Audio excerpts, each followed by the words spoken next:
చెప్పండి, ఎలా అనిపిస్తారు సిద్ధం సభ ఈ జనాలను చూస్తుంటే? ఇది చరిత్రాత్మకంగా మనం రాప్తాడులో ఏదైతే జరిగిందో 15 లక్షలు అని చెప్పేసి ఆ సభ కన్నా మించిపోయేటట్టు ఉంది ఈ జనాలను చూస్తుంటే. మీకే అర్థమైపోయింది ఇప్పటికి. అయితే అందరినీ డబ్బులు ఇచ్చి తెప్పించుకున్నారు, కావాలనే పబ్లిసిటీ చేసుకుంటున్నారు అని చెప్పేసి జగన్ గారి మీద కామెంట్ ఎవరు చేస్తున్నారు? టీడీపీ వాళ్ళు. టీడీపీ చేస్తున్నారు కదా. డబ్బులు ఇచ్చి వచ్చే వాళ్ళు ఉంటే చంద్రబాబు మొన్న బీసీ ఏదో సభ పెట్టాడు, తర్వాత జెండా సభ అని చెప్పేసి ఒకటి వాళ్ళిద్దరూ మెర్జ్ అయినప్పుడు ఒక సభ పెట్టారు ఏది తాడేపల్లిలో.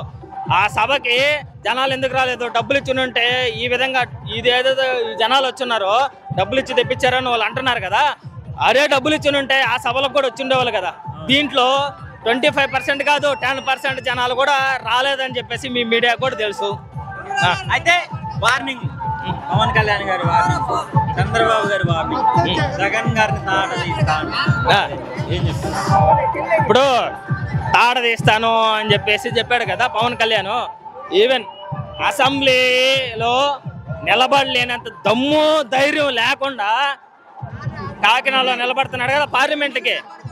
ఏంది 3 సీట్లు ఇస్తానని చెప్పి ఒప్పందం చేసుకున్న తర్వాత కూడా నిన్న అమిత్ షా తోటి మీటింగ్ అయిపోయిన తర్వాత మీకు 3 లేవురా నాయన, మీకు 2 ఇస్తాము, బీజేపీ 5 అనుకున్నాము 6 ఇస్తాము వాళ్ళకి, మీకు 3 కాదు 2 ఇస్తాము అని చెప్పేసి అన్నప్పుడు వీడి పౌరుషం ఆడిపోయింది.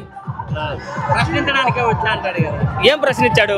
ఇప్పుడు ఇంకోటి చెప్తున్నా ఆయన అండి, ప్రశ్నించాను వచ్చానన్నాడు కదా. 2018లో స్కిల్ క్యామ్ ఏదైతే మొన్న చంద్రబాబుని 50 రోజులు అయితే జైల్లో పెట్టారో అదే స్కామ్ గురించి 2018లో పవన్ కళ్యాణ్ మీ అబ్బా కొడుకులు ఇద్దరు దొంగలు అని చెప్పేసి ఫస్ట్ మాట్లాడింది పవన్ కళ్యాణ్ మాట్లాడాడు కదా. కానీ అదే స్కామ్లో చంద్రబాబుని జైల్లో పెడితే అబ్బా చంద్రబాబుని జైల్లో పెట్టగానే ఏదో మా పెదనాయనో మా చిన్నాయనో జైల్లో పెట్టారని చెప్పేసి ఒట్టిని వెళ్ళిపోయేసి ఆడికి పోయేసి నేను చంద్రబాబుకు మద్దతు 40 ఏళ్ళ ఇండస్ట్రీ 2014లో ఏదైతే చెప్పాడో అనుభవవంతుడు కావాలని చెప్పేసి మళ్ళీ మొన్న అదే పోయి చెప్పాడు కదా. నువ్వు చెప్పింది ఈరోజు గవర్నమెంట్ ఆచరించింది. ఏదైతే నువ్వు స్కిల్ స్కామ్ చేశారని చెప్పేసి మాట్లాడో అదే కేసు రిజిస్టర్ చేసి ఆయన జైల్లో పెడితే ఈరోజు నువ్వు పోయి మద్దతు ప్రకటిస్తే ఏమనుకోవాలి? సో మొత్తానికి మరి 170 స్థానాలకి ఇప్పుడు 3 పార్టీలు ఒకటే పోటీ చేస్తున్నాయి, ఒక్కడిగా పోటీ చేస్తున్నాయి కదా. ఇప్పుడు అది కూడా చెప్తున్నాను, టీడీపీ వాళ్ళు జనసేన వాళ్ళు వైనాట్ పులివెందులు అన్నారు కదా. మా జగన్ అన్న వైనాట్ కుప్పం అన్నారు. కుప్పం కార్పొరేషన్ చేసింది మా జగన్ అన్న. కృష్ణానది జలాలు రిలీజ్ చేసింది మొన్న మా జగన్ అన్న. తర్వాత మొన్న మున్సిపాలిటీల్లో మొత్తం క్లీన్ స్లేప్ చేసింది మా జగన్ అన్న. ఆ రోజు మీరు ఏడకపోయారు, టీడీపీ జనసేన వాళ్ళు మీరు ఏడిపోయారు, ఏం చేయలేకే కదా వెనక దగ్గర.